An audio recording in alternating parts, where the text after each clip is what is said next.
They say, Pastor, everybody is badass until Pastor Ssempa shows up with evidence. The pastor eats the evidence. Hey. Yeah. But how do you stay motivated? How do I stay motivated? That's a good question.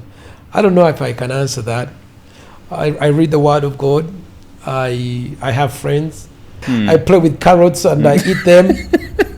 Are there people who call you and say, wow, keep doing, you're doing a good thing?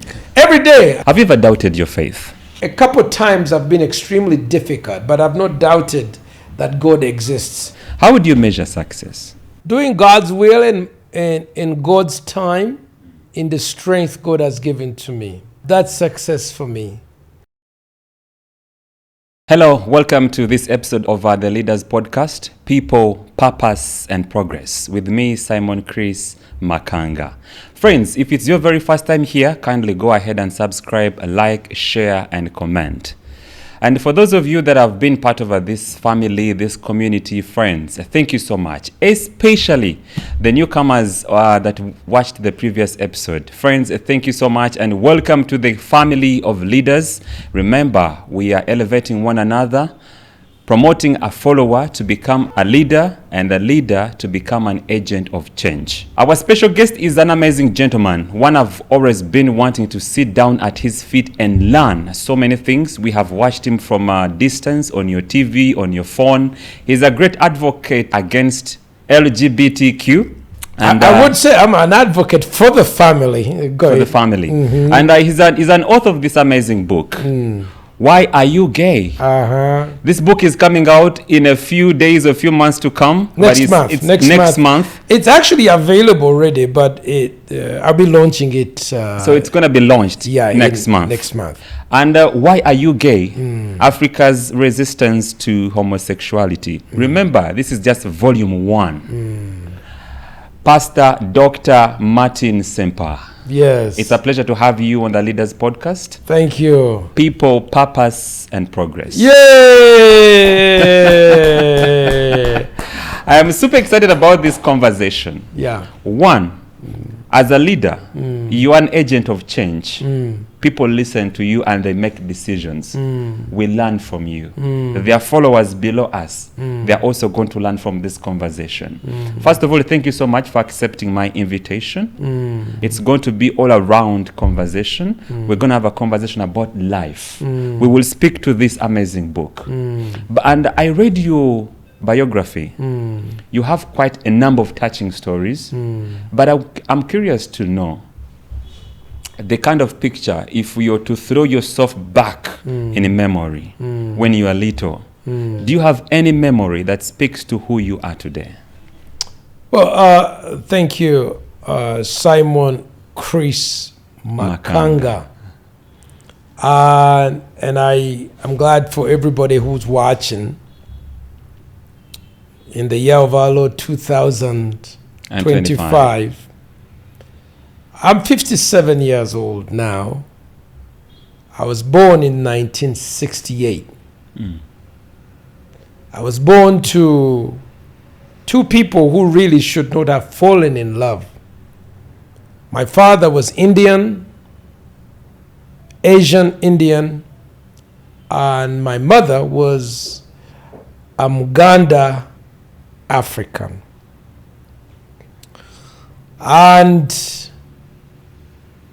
as we often say, ebyabaawo byabaawo. So I was born in 68 in Masaka, the village called Naluzali. My memories are characterized with the war of 1971. There was an attempt from Tanzania to overthrow President Idi Amin. I remember seeing airplanes in the air, jeep with soldiers going to the front line of Tanzania war. There was an attempted, a lot of people died. And that was the first Museveni and team's attempt to overthrow President Idi Amin. So I remember going to church and praying with my mother. Masaka is a very Roman Catholic place. And a lot of people go to church, they are Christians of the Roman Catholic persuasion. So I remember that. I remember Indians being thrown out, and subsequently properties, businesses that had been owned by Asians were given to Africans. And I remember my mother wanting to take on a business of managing a stone quarry. I think after independence in 1962, most of the East Africa's government leaders wanted both political independence and economic independence. And the Indian was, the political leader was the white European, the Englishman. But the middle class, the trader, the industrialist, had been taken over by the Indians. So both Nyerere of Tanzania, Kenyatta of Kenya, and Obote of Uganda had agreed that as soon as they get independence, they would demand that the Indians also relinquish economic power, because the African was on the third level. The Indians owned the factories, they owned the commercial plantations, they owned the shops, and the Ugandans, they grew the coffee, but they did not process the coffee. Interestingly, Tanzania did not go through with that plan. Nyerere did not. Kenyatta did not. But in Uganda, Obote did not. But his successor, Idi Amin, he was a radical fellow, and he threw them out, including my father. His goal really was fulfilling what had actually been agreed. So while we may blame, or they may say they blame Idi Amin, that was the general agreement of all the East African leaders. My father was a young man who, I'm still searching for him. There's what's called a father hunger, boys and girls who grew up without their father. I'm one of those. How does it feel? It's an emotionally distressing thing, because you live with an unanswered question. You have a question of, who is my daddy? And daddy affects identity. It affects who you are. Now, when you are younger, it's not felt, you can't fully put into words, but you begin by feeling it when they throw you out of school for not paying school fees. And you're like, where is my father? Where's my dad? This is where my dad. When I was young, I was very brown. I had curly hair. So I was different from my Ugandan looks of friends. Yeah. So I remember my mother was a teacher. I'm the last born of 8 children. She had been married to my father, my stepfather, from Chamulibwa in Masaka. So all my older brothers and sisters, they're from the same clan, Nyonyi. Mayiga, Sewanywa, Makanga, Chambade, my oldest Mbuga, Mbuga, Naziwa, those are my sisters. So, but I'm the last born. When the marriage didn't work out, my mom, being who she was, she fell in love with my dad. And I was a result of that. He was younger, probably in age. He was studying at Makerere, I'm told. And he was thrown out in 71. But to answer the question is, there's a lot of young people, and old, not young, who face and deal with the absence of father. And I'm one of those. I'm still searching. Here I am, 57. I'm searching for my dad. I feel like now, if he was about 20, at the time, and if I'm 57, so he probably is now about 77. And the mom? My mom passed. My mother passed away. What kind of picture did she have in mind of Martin Ssempa? I think my mom, let me finish the issue of my dad. I'm still searching for him. I think when Indians were expelled out of Uganda, others went to England, others went to Canada, others went to United States. And I think in 2022, it was 50 years anniversary. And there's a lot of events, you know. Unfortunately, there are good and bad things about that whole experience. And Indians, Asian Indians, there's good things, as any group, there's good things and bad things. When I was at Makerere, my professor was Mahmoud Mamdani, who himself is an Indian who was expelled out of Uganda. And he was teaching me political economy. And one of the things that he said was that the greatest single event in the advancement of the African in Uganda was the expulsion of Indians by Idi Amin. Let me say that again. The single most significant event that happened in this country, in the advancement of the black African in this country, was the expulsion of Indians. Why? By Idi Amin. Because it opened the door for the Africans to enter into trade. And Uganda is different from Tanzania, is different from Kenya.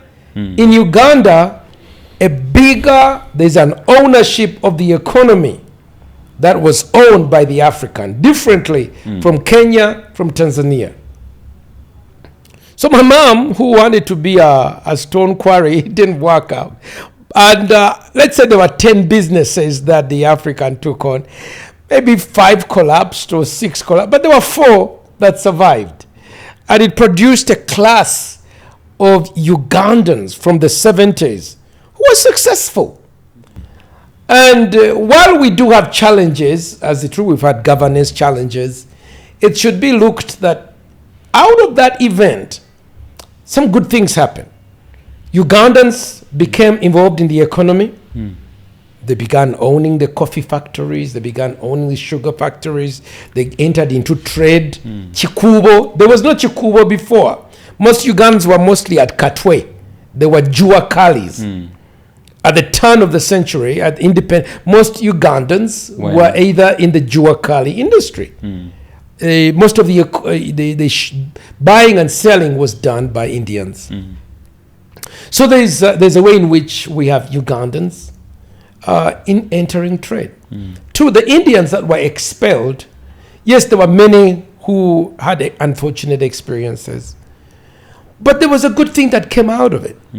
The silver Ugandans went to England. Indian Ugandans, they went to England.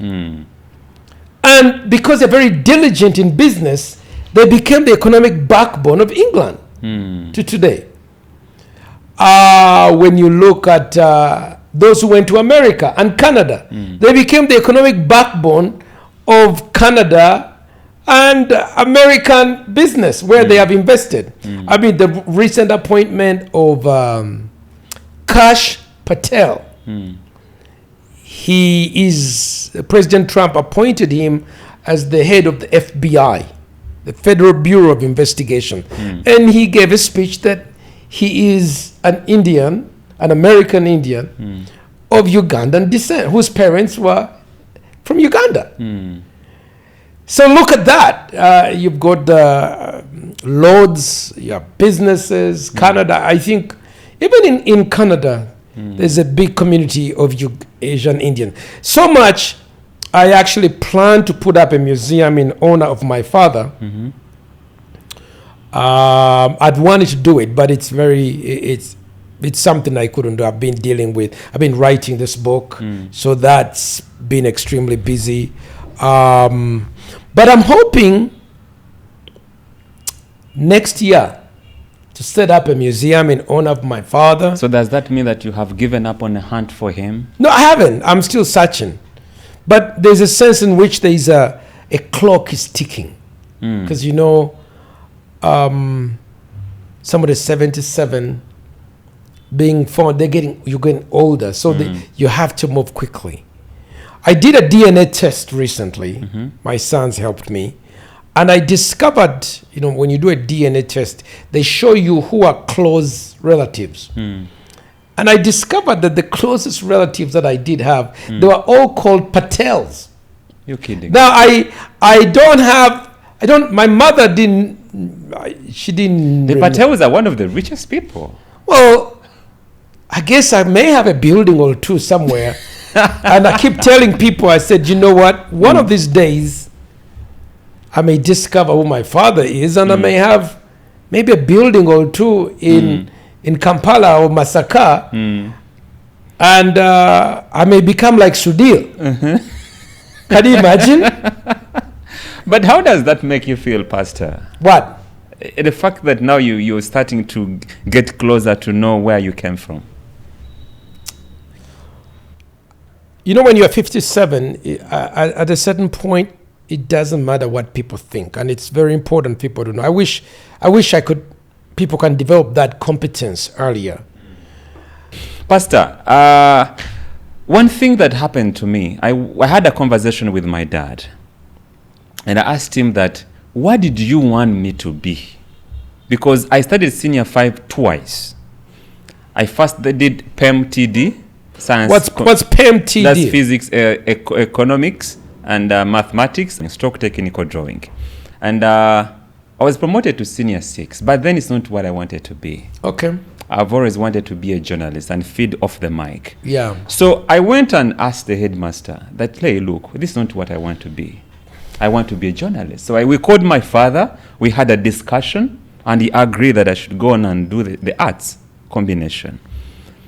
But then when I flash back into your life, sometimes parents draw a picture of who we want to be in life. And then probably we get to rhyme with that script, and we become that they want us to be. I will refer again to my first question. What is that picture that your late mother had in mind for you? Did you become that picture, or you became something else totally different from what your late mother? I don't know if my mom wanted me to do anything. I think that she was very kind and very persistent, wanting me to have opportunities for school. I think she didn't give me guidance in terms of what she wanted me to be, but I recall wanting to be a priest. I think that, I don't know if it is, but from an earliest age, I wanted to be a Catholic priest. I wanted to be a priest. But it's not necessarily a Roman Catholic. I wanted to be close to God and serve God. I felt the promptings from an early age. But there's something I'm curious to know about. And most of my conversations are derived out of curiosity. I want to understand you more, together with the people who are going to be watching this. I don't know how one becomes a pastor. But I've had this conversation that I have a calling. I have a calling. God is calling me. God sent me here. God did this to me. How did you know you're going to be a pastor? I'm going to answer because it's the same question that you've asked that I was talking about of how do you prepare for what you want to be? And what I was concluding in the previous point is that the education system of Uganda and the young people who are entering the education system should open their minds to do those things that God has gifted them, but worldwide, not just for Uganda, but for the whole world. So how did you choose your space in the religious faith and say, now I'm going to serve God, I'm going to serve humanity? How did that calling come to you? Let me start MCC. As I shared, Miracle Center. Makere what? Community Church. Community Church. As I shared earlier, from an earliest age, I felt the prompting. Every time I would go for mass, I felt a desire to serve God. And every time they announced people joining the seminary, I applied. Chiterede, Nswanjere, and others. I applied. What was motivating you? A desire to serve God. I really did. I always felt God calling me to serve Him. As I said, they rejected me. The last time I applied was when I was in high school, Namilyango, and I applied and they said, to the white fathers, and they said, no, your parents were not married. You are illegitimate. So I was rejected. Reminds me of a song called "The Stony Witchy, the Stony Witchy, that build a house." Rejected,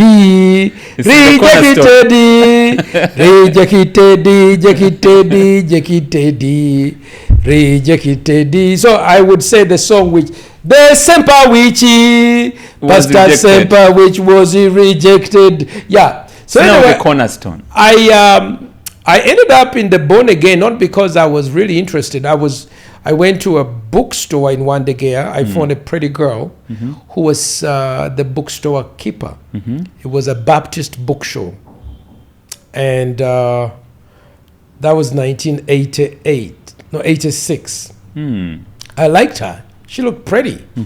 And so I wasn't interested in the books.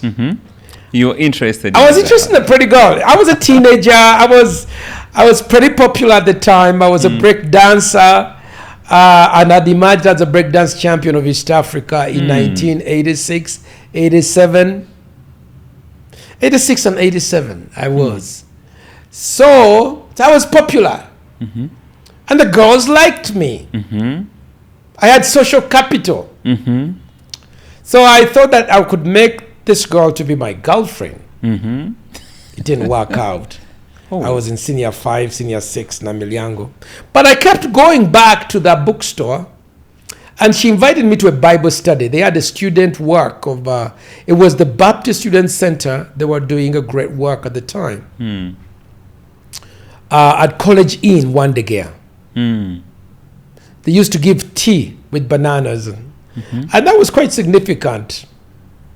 So it's through that I got to meet some of the student workers there. They had different people from all over. They had an black American called Bryant Pearson. This is from the state of Arkansas. And I kept saying, Bryant, the name is Arkansas, but how do you pronounce it Arkansas? So I actually got to learn that there are some things that they are not pronounced the way you read them. And you have to be in America to learn how to pronounce certain things. Yeah, Philly, Arkansas. But I think it was this curiosity between an African black man and an American who's black. Just there, many years that had passed between us, knowing he had been taken to America as a slave, discussing Africa's politics. At that time, South Africa was not yet free. We would discuss about South Africa and apartheid, black liberation, economy. God used Bryant and those guys to engage me. I had a bias about born again because in the 70s... Wasn't that when the movement was starting? The born again movement? No, the born again, I was always there. There was the born again who were the Bazukufu. The Bazukufu was a big movement. Then? Yeah, they were always there. But what we knew of them is that they were always confessing sins. They would come to the place of the junction and tell them about Jesus. They say, even me, you see me, I was a thief. I used to sleep with my neighbor's wife. I was a bad man. That's a community that raised me, Pastor. The Bazukufu. Yes, that's where I come from. Okay, so now, those who are there, they would come and preach. Then there was a small one, the Full Gospel Church. I don't want to say small, by the way, because people may get offended about that. There was also those who were there. But this particular line of the Baptist born again was new to me. They were educated. They were very professional. The people who attended the church, this was professors, Professor Taligola, who was setting the biology papers. The pastor was the dean of Makere, John Ekudu. The head of Food and Agriculture Organization, the head of Compassion International, Mr. Jack Masiko, the professor of medicine, Rick Goodgame. These were educated people. That was a great community.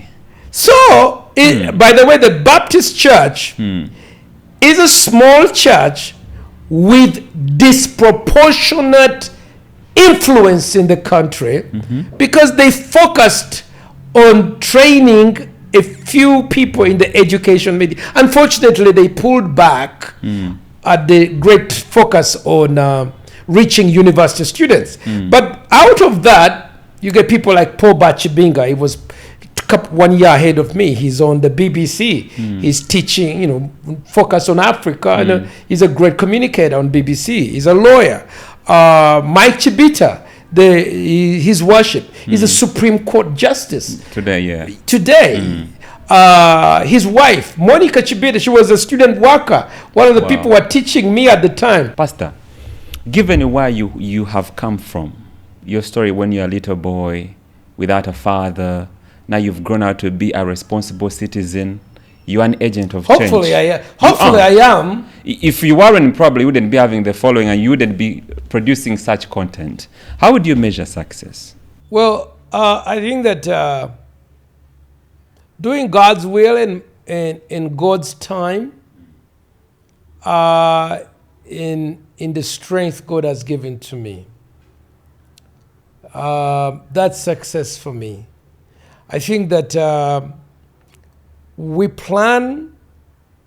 I plan things to be done, but I also submit them to God.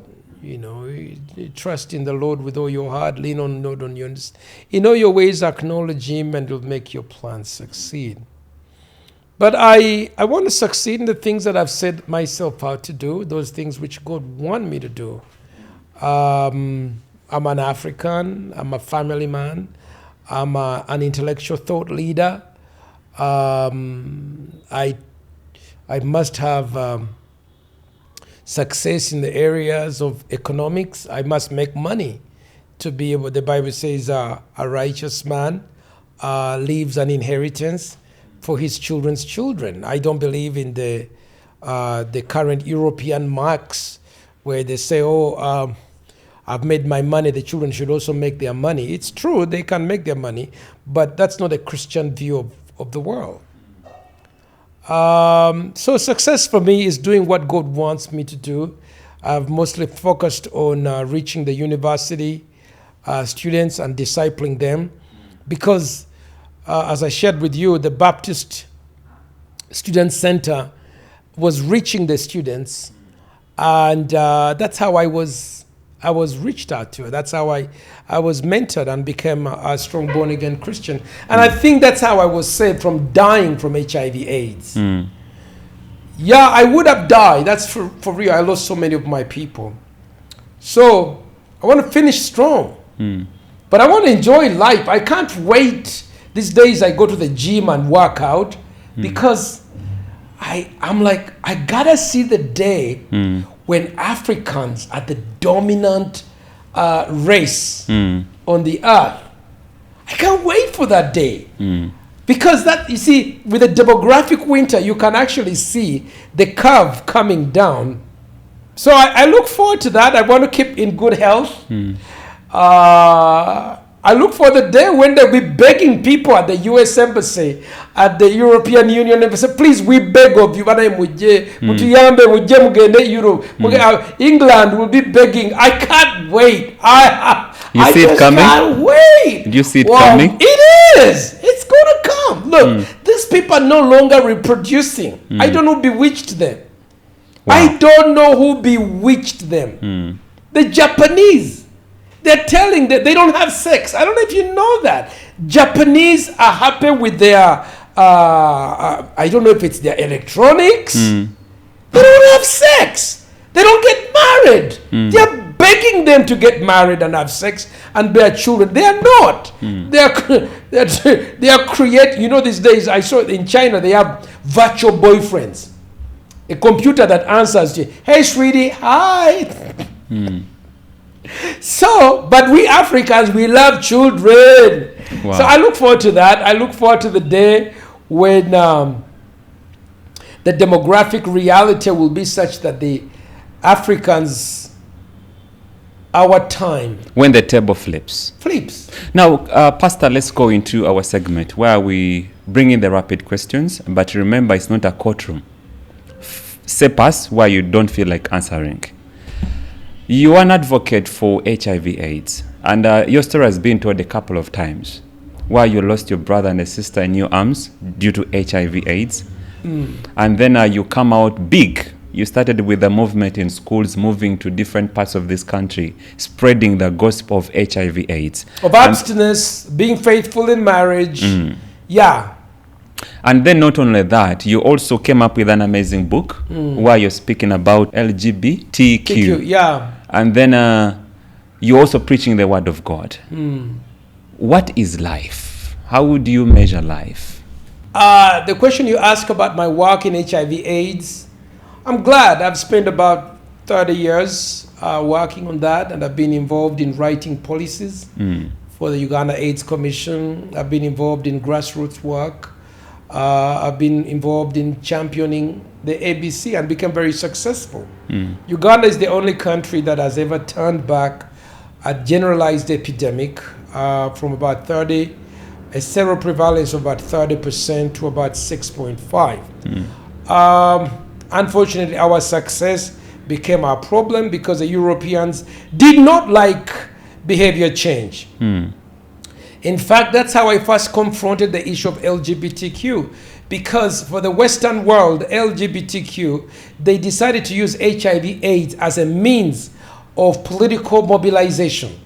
So their movement is not about stopping HIV. Their movement is adequately using HIV/AIDS tragedy as a means of getting money, political power, to change society, to accept and normalize homosexuality. So I wrote a book on the same subject, this one, in which I did extensive research, taking me about 25 years. This is a result of 10 years of continuous writing, to explaining where, you know, like just recently Trump said that we've been giving $4 million to Uganda for LGBTQ, $40 million to John Hopkins to do social change in Uganda. I'm like, my God, I was telling people, lots of money is being powered into our country, Uganda, and other countries, Lesotho and others, to push the changing of our religion, the changing of our culture. And we have resisted it. So this book documents how we were attacked. It's like a Berlin conference. In fact, the greatest... Who should read this book? Everybody, everyone. Because the greatest discovery in this book was an agenda that was drawn in 2004, which is right over here, that is like a Berlin conference. These Europeans sat down in Johannesburg, 2004, and they mapped out how to change our religion, how to change our society, how to change our human rights and laws. So they've been working on this meticulously. Now, the truth is, Americans, I can speak on behalf of Americans. I'm married to an American. I am American, Ugandan, African American. The psyche of an American is horrified if they hear that someone came from America and came to Africa and told Africans how to live their lives.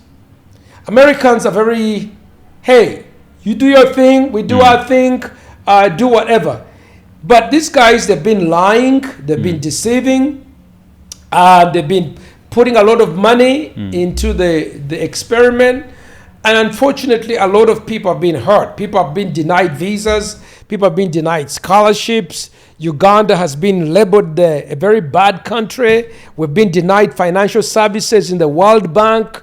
I had to through a lot of persecution. Myself, my family went through a lot of persecution.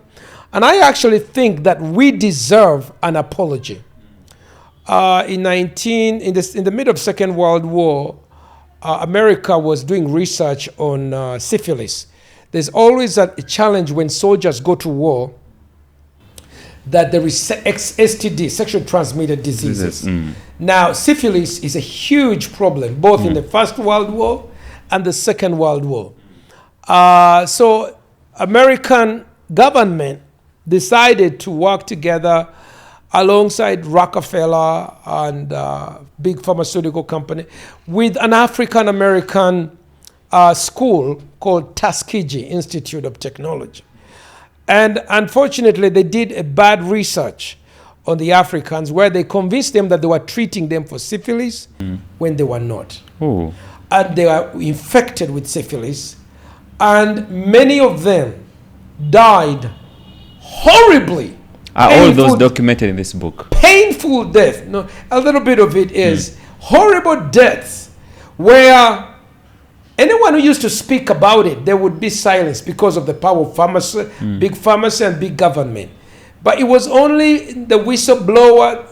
This is from 1945. It only came to stop in late 60s, early 70s. And the offense that it was greatly so offensive. It's only, I think, 1992 that, is it 92? Where am I? I think it's about 92, 93, that President Bill Clinton apologized. And he said, and actually this is the last line in my book, where I said, I look forward to the day that the United States government will offer an apology because they did something so bad to the best of us. What has been going on, and this is really at the feet of Barack Obama. I can't tell you how much I can't stand Barack Obama. Barack Obama used his Africanness, which we thought that finally we have someone who's like us in the White House. Finally, we have someone who can look out for the interest of the black race. Finally, we have someone in the White House who can fight for the discrimination against slavery and final justice being done. What did Barack Obama spend his time doing? He spent his time trying to destroy our culture. He forgot the African American. The only thing he did was promote LGBTQ. He weaponized the entire United States government, including the USAID, $52 billion. I'm so glad that Trump has come in to shut down that nonsense. But anyway, as a result of that, honorable people like me have been demonized. Members of parliament, Rebecca Kadaga, the former speaker, the current speaker, the Honorable Anita Among, David Bahati, Asumani Basalilwa, our people, our priests, our elders, those who stood against homosexuality, including me, have been demonized. They called us homophobic, which means you're mentally What happens mad. when you walk on the street? What comments do you get? Streets of where? Kampala. Well, people love it. People love me. I can't walk the streets without people running out to me and saying, Pastor, you're such a hero. Muslims, Catholics, Anglicans, they're like, you speak for all of us. Pastor, don't stop. How does that make you But feel? also in Europe, it used to be, because I had court cases at the International Criminal Court. I had court cases in American Federal Court. It was really a horrible experience. Wow. Horrible. My friends shunned me. I used to speak in the biggest churches in America, Rick Warren, Willow Creek, and others. I love his book. But but he just threw me under the bus like Barack Obama. I have to say that the African church, which Philip Jenkins talks about, has been greatly tested, but which we resisted. Wow. The American church, by and large, unfortunately compromised. The thing that I want to say, which is in my book here, is there was a debate that I did with that girl called Pepe Onziema, which is called "Why Are You Gay Now?" Has become viral. I have followers from all over the world, from the US, from Canada, from England, from the Middle East, from China. It's just been translated into Chinese now. People love to see a man of God who is absolutely unconfused. In fact, I called Pepe and I told her, Pepe, this is confusion of the highest order. Do you remember that moment? I do. I remember. This is how it went. Simon, good morning. Good morning, Julian. Simon, why are you gay? Who says I'm gay? You are gay. What shows I'm gay? You're trans. Yes, I am. And then I came in with carrots and cucumbers. It was hilarious. I remember that show. That was a show for the universe. Pastor, what advice would you give the couple which is going to get married? What's the best advice you would ever give that couple that is going to get married? Go ahead and do it. And then join the ride, the adventure. Marriage is an adventure. Yeah, it'll make you a better person. It's like, go ahead and do it. Join the ride. It's an adventure. That's what I would say. Adventures are made up of exciting moments, cliffhangers, almost death. We almost died. Oh my gosh. And then you live to write a book like that. Yeah, that's what I would say. Wow. Have you ever doubted your faith? Did I doubt my faith? I think that a couple of times have been extremely difficult, but I've not doubted that God exists. I remember telling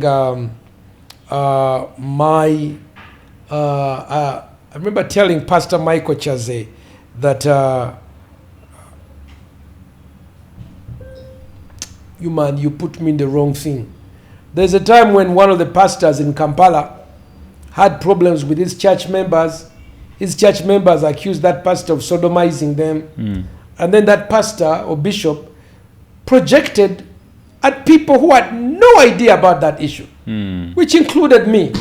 And they grabbed me and put me into this case. And they said, this is the pastor accusing that pastor of sodomy. I'm like, please leave me alone. I have no idea about this nonsense. And but they were not going to leave me alone because it was called framing. They had to divert away from the young boys who were accusing the bishop and come up with someone like me who they could say, oh, this one is jealous of the church of that pastor. They couldn't stand the orphans and the pianists and the musicians accusing their bishop that they were sodomite. So it was very sad. I spoke the truth. Unfortunately, we never received justice. It was such a horrible 2 years. Horrible. Horrible. You wake up every day, go to court, and you got a judge is bribed. They give him a new car. You see this, people take the car to the bishop and donate the car to the bishop. Then the bishop comes and gives the car to the what? To the judge. The judge who was fair last week now becomes so mean. Oh gosh. So I remember turning to Pastor Michael Chaze, who's my good friend. I said, Chaze, look why this gospel has taken us. When we were down in the dungeon of the court, we were going into hearing. So I didn't doubt.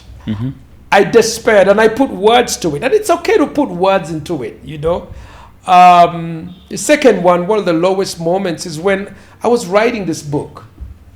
Because they opened a case against me at the International Criminal Court. And they opened another case against me at the ICE in American Federal Court. And it's a huge story. I had to take what I call a forced sabbatical. Basically, I was hiding because they were looking to me to hand me papers of court demanding to go to court. Now, if I was to receive those papers and not go to court, then it will become a criminal offense.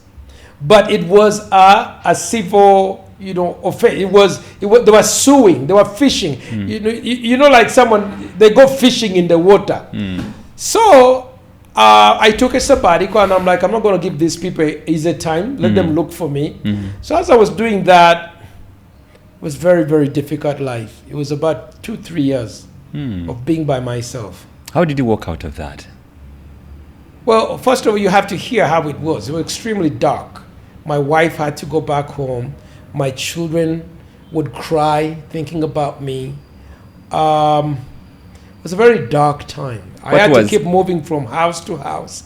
They were hunting for me. They put $100,000 on my head. Anyone who finds Pastor Ssempa. That's from 2014 to about 2018.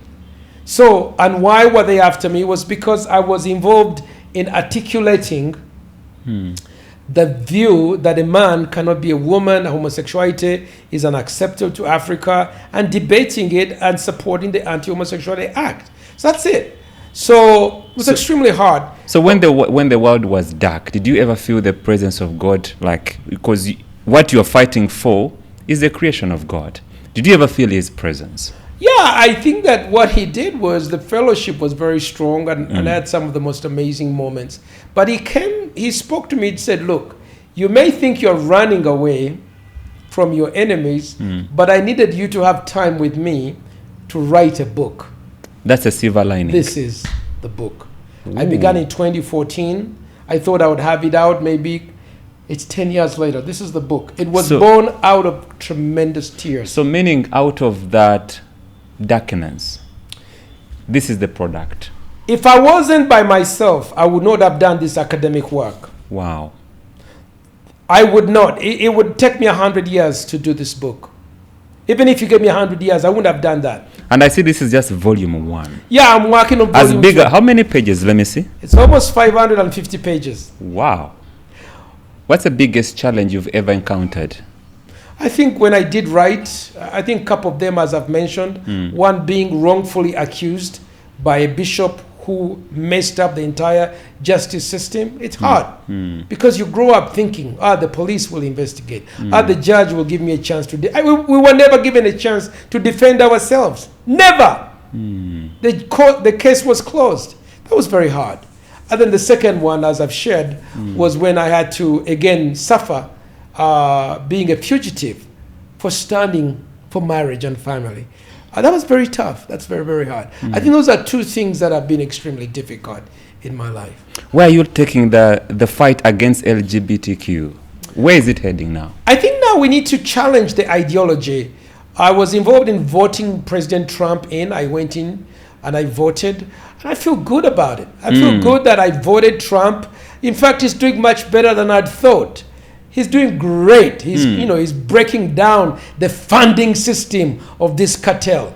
But if we only change the White House without changing the ideology, it's only a temporary setback for the confusion, because we must now get into the colleges and reset. We must challenge radical feminism. People like Sylvia Tamale, I challenged her recently in Makerere School of Law, and we went to court, and I just got a judgment in the Constitutional Court that shows that this law is constitutional, and the teaching of homosexuality as constitutional is absolutely false. So we need to go into colleges. I want to be lecturing globally. I want to travel across the world.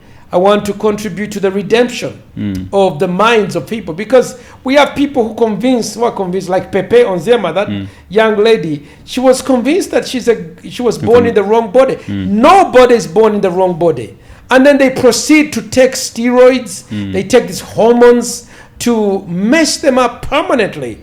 But of course, a girl can never grow a penis. Neither can a man grow a vagina or a womb. That's just crazy. So you got a person who looks like a man, but they are not a man.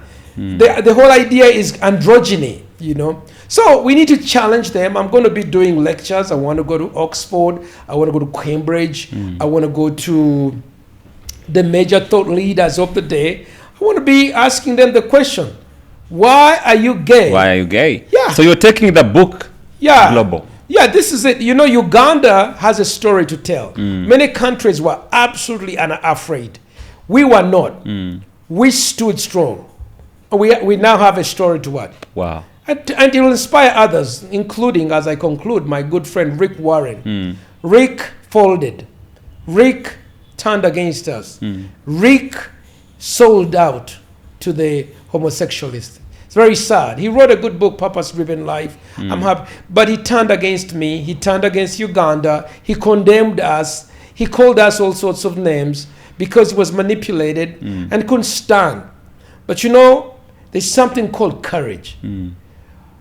At the right time, heaven, like Dr. Martin Luther King used to say, that the arc of justice of heaven bends towards those who stand for righteousness. So the long arm of God at someday will redeem us. You know you're going somewhere. And I think now I'm just at that point. I feel like the wind is blowing. We're just about to take off. Are there people who call you and say, wow, keep doing, you're doing a good thing? Every day I get messages. I just got a message this morning from England. A guy who sent me, I don't know him. He just sent me a message. I found it this morning.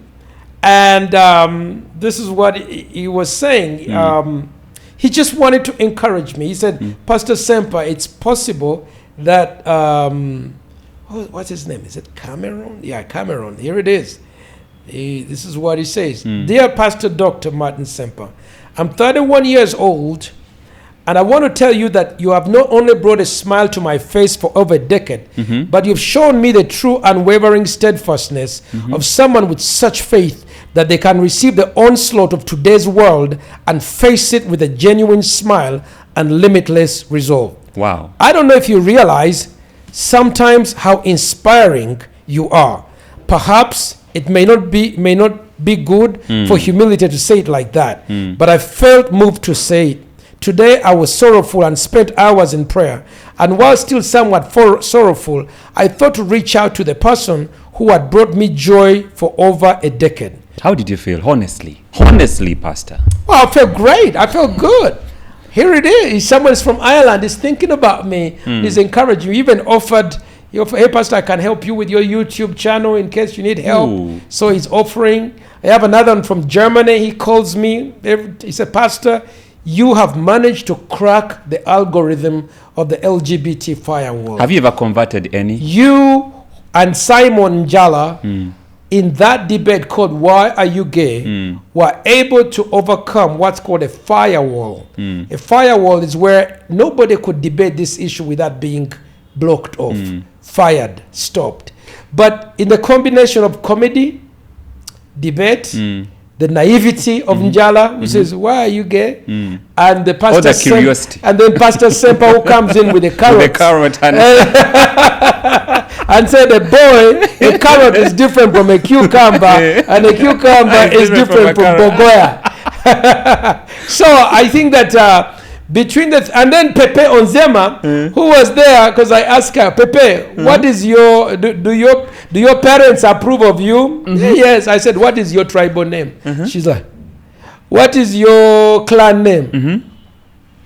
Do your elders have, she just remained, I mean, it's such a powerful, even me, whenever I'm bored, and I want to encourage you, Simon, just go read the comments. I mean, it wasn't on my channel. It's other people who put it up. There's another guy. He ran it. He's got 11 million views. Wow. But what I really love are the comments. They say, Pastor, everybody is badass until Pastor Ssempa shows up with evidence. The pastor eats the evidence. Hey. Yeah. But how do you stay motivated? How do I stay motivated? That's a good question. I don't know if I can answer that. I read the Word of God. I have friends. Talk to my wife. I read. I like it when I read. I'm a reader. I like reading. I'm a humorist. I like humor, just like you've had. I play with carrots and I eat them. As you remind the public. Fun. Yeah. Thank you so much for your time, Pastor Dr. Martin Ssempa. You're welcome, bro. And I'm looking forward to seeing a better Uganda. Yeah. Well, this book is available in case you guys want to get a copy of this book. Right now, it's available for $100 before launch. The early bird special is $100 per book.